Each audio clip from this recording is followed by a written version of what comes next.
आज का जो अपना टॉपिक है वो है बीए पार्ट थर्ड का पॉलिटिकल साइंस सेकंड पेपर अंतर्राष्ट्रीय राजनीति। इसका एक प्रमुख विषय है या टॉपिक है वो है सेकंड वर्ल्ड वॉर के बाद अंतर्राष्ट्रीय राजनीति में उभरती हुई प्रवृत्तियाँ, पोस्ट वार इंटरनेशनल ट्रेंड्स।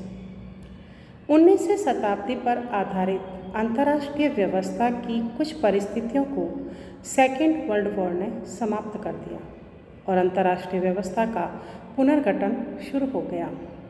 धीरे धीरे यह व्यवस्था नूतन परिवर्तन लाई, जैसे साम्राज्यों का पतन, उपनिवेशवाद स्वतंत्र होने लगे। यहाँ तक कि हम कुछ उभरती हुई प्रवृत्तियों पर प्रकाश डालेंगे जिसने 1945 के बाद अंतर्राष्ट्रीय राजनीति पर प्रभाव डाला। तो सबसे पहले है यूरोपीय प्रभुत्व का अंत। यूरोपीय राष्ट्रों ने विभिन्न साम्राज्यों की स्थापना की।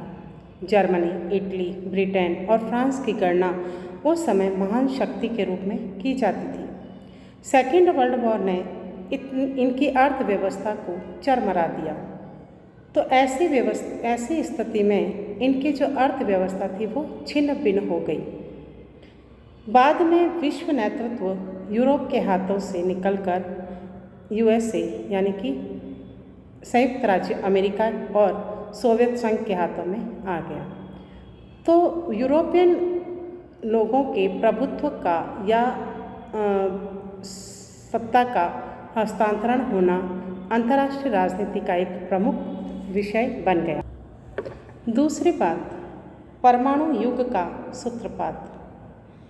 मैक्स लर्नर का कथन है द एज ऑफ ओवरकिल, यानी कि परमाणु युग को उसने अति मारकता का युग कहा है। परमाणु युग के कारण मनुष्य को अति मानुषी शक्ति प्राप्त हो गई। हिरोशिमा का दृश्य उसका प्रमुख उदाहरण है।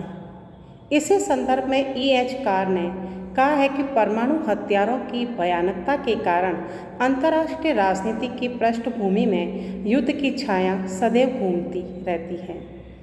परमाणु बम के कारण युद्ध अधिक हिंसक हो गया। सारी हिंसा का प्रयोग थोड़े समय में या कुछ ही मिनटों में हो जाती है। इसका अगला तीसरा बिंदु अपना यानी कि तीसरा जो प्रवृत्ति है, प्रभाव है, एशिया व अफ्रीका का जागरण व संप्रभु राज्यों की संख्या में वृद्धि। द्वितीय विश्व युद्ध के बाद या सेकेंड वर्ल्ड वॉर के बाद में कई एशिया और अफ्रीका के राष्ट्र, लैटिन अमेरिका के राष्ट्र स्वतंत्र होने लगे। यहाँ पर उपनिवेशवाद था और उस उपनिवेशवाद से अपने को स्वतंत्र करवाने लगे। पहले एशिया का जागरण हुआ, एशिया के देखकर अफ्रीका में भी होने लगा। इस प्रकार इन सभी में ये राज्य स्वतंत्र होने लगे, अर्थात स्वतंत्रता का सूर्योदय होने लगा। अब ऐसे स्थिति में यूरोप का जो महत्व था वो घट गया। तो राज्य जो थे स्वयं अपने भाग्य के निर्माता अर्थात स्वशासन करने लगे। ऐसे माहौल में एक नए युग की शुरुआत होने लगी। अगली बात, साम्यवाद का विस्तार। दूसरे विश्व युद्ध के बाद सोवियत संघ और संयुक्त राज्य अमेरिका दोनों में वैचारिक टकरार होने लगी। इन वैचारिक टकरार के कारण सोवियत संघ ने पूरे यूरोप में साम्यवादी विचारों की स्थापना करना, वो साम्यवाद का प्रसार करना चाहता है, इसलिए साम्यवादी सरकारों की स्थापना उसने कर दी। चीन में भी साम्यवादी सरकार की स्थापना होने लगी और इन सब ने मिलकर पूंजीवाद का विरोध करना शुरू कर दिया और वो सफल भी रहा। अगला पॉइंट है अपना सैनिक गुटबंदी। सैनिक गुटबंदी, नाटो, सीटो, सेंटो और वार्सा पैक्ट जैसे सैनिक गुटबंदियाँ होने लगी।